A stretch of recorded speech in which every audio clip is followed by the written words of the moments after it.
राज्याचे कर्तव्य तत्पर उपमुख्यमंत्री एकनाथ शिंदे यांच्याकडून आषाढी वारी काळात पंढरीत आलेल्या भाविकांना भोजन मिळावे यासाठी स्वखर्चातून सलग 3 दिवस मोफत भोजन देण्याची व्यवस्था करण्यात आली आहे। मागील वर्षी 5 लाख भाविकांनी एकाच केंद्रावरून लाभ घेतला होता। त्यामुळे यावर्षी जास्तीत जास्त भाविकांना भोजनाचा लाभ मिळावा यासाठी या आषाढी वारीत अन्नदान केंद्र उभारण्यात येत आहेत। चंद्रभागा बस स्थानक पालखी मार्गावर सुरू असून 24 जुलैपासून 26 जुलैपर्यंत हे मोफत भोजन फराळ वाटप होणार आहे। त्यामध्ये पाणी बाटली तसेच सुग्रास पक्वान्नयुक्त भोजन देण्यात येत आहे। या ठिकाणी शिवसेनेचे सचिव राम रेपाळे, शिवसेना सोलापूर लोकसभा माजी संपर्क प्रमुख महेश साठे तसेच प्रकाश कोतणे, संदीप शेलार, रोहित पिंपळनेरकर, नगरसेवक रमाकांत मुंडी, विकास पाटील, संतोष बोडके, रुपेश शिंदे, संदीप जगताप, गणेश मुकादम, सुहास मोरे यांच्यासह शेकडो शिवसैनिक भाविकांची सेवा बजावताना दिसून येत आहेत।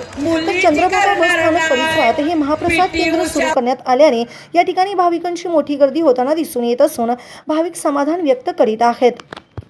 महाराष्ट्र राज्याचे यशस्वी मुख्यमंत्री विद्यमान शिवसेना पक्षाचे मुख्य नेते आदरणीय एकनाथजी शिंदे साहेब यांच्या वतीने हा महाप्रसादाचं आयोजन केलं आहे।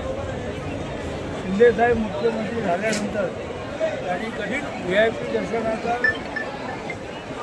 हट्टास केला नाही, परंतु वारकरी येण्याच्या अगोदर, आषाढी येण्याच्या अगोदर 15 दिवसापासून आपल्या वारकरी बांधवांना स्वच्छतेचा सुविधा मिळते की नाही, शुद्ध पाणी मिळते की नाही आणि पोटभर आलेल्यांना अन्न मिळते की नाही याच्याकडे कटाक्षाने बघणारे एकमेव मुख्यमंत्री ते म्हणजे महाराष्ट्राचे मुख्यमंत्री एकनाथ शिंदे। आणि त्यांच्या मुख्यमंत्री पदाच्या कारकिर्दीमध्ये आपण बघितलं आहे की वारी स्वच्छ व्हावी, सुंदर व्हावी, निर्मळ व्हावी, आनंद वारी व्हावी आणि आरोग्यमय वारी व्हावी यासाठी साहेबांनी फक्त ते 8, 10, 15 दिवस अगोदर येतात, परंतु आमच्यासारख्या 10 ते 15 टीम गेले वारीच्या 1 महिना। आज 5वं वर्ष आहे। या वारीचं रूपडं बदलताना आपण पाहिलेलं आहे।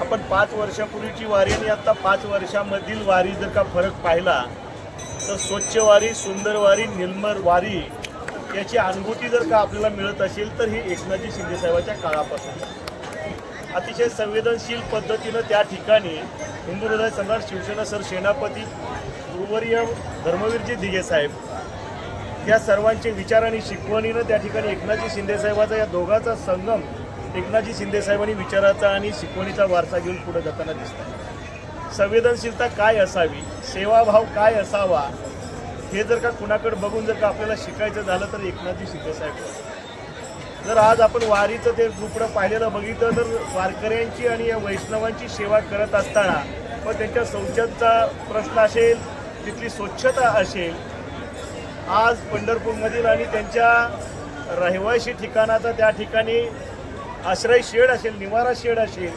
आरोग्याची सेवा असेल, STच्या माध्यमातून प्रवासाचा विषय असेल आणि मग अनेक उपक्रमामधून त्यातला एक सगळ्यात महत्त्वाचा आपण जसं म्हणलं तसं अन्न, वस्त्र आणि निवारा, त्यापैकी अन्न हे देखील त्या ठिकाणी आपल्या वैष्णव बांधवांच्या मुखामध्ये गेलं पाहिजे, महाप्रसाद त्या ठिकाणी गेला पाहिजे।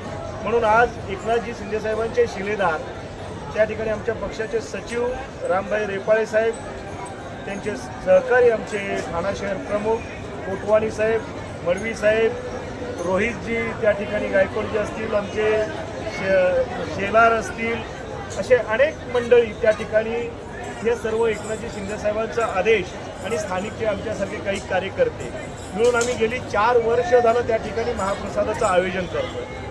दरवर्षी आमचं 3 ठिकाणचं नियोजन असतं, पण यावर्षी आम्ही एका ठिकाणचं नियोजन कमी केलं जागेअभावी। आता 2 ठिकाणी आहेत। जवळपास दररोज 1 लाख ते 1.5 लाख वारकरी भाविक या महाप्रसादाचा त्या ठिकाणी लाभ घेत असतात आणि म्हणून या अन्नामध्ये महाप्रसादामध्ये सर्व पंचपक्वान्न असतील, मग त्याच्यामध्ये पोळी असेल, 2 भाज्या असतील, अगदी स्वच्छ साजूक तुपातला ड्रायफ्रूटमधला शिरा असेल, पुलाव असेल, अशा पद्धतीचं मिष्टान्न भोजन त्या ठिकाणी या ठिकाणी देण्यात येतं। त्याचबरोबर एकादशी दिवशी खिचडी वाटप असेल, पाण्याची बॉटल असेल, त्या ठिकाणी केळी असेल, अशा प्रकारचं त्या ठिकाणी फराळाचं त्या ठिकाणी आपण अन्नदान करतो। म्हणून आज वारी बघत असताना आज वारी दिवसेंदिवस वाढत चालली आहे, तरी देखील त्या ठिकाणी त्याच्या पद्धतीच्या सोयीसुविधा त्या ठिकाणी एकनाथजी शिंदे साहेबांनी आपल्या स्वतःच्या माध्यमातून असे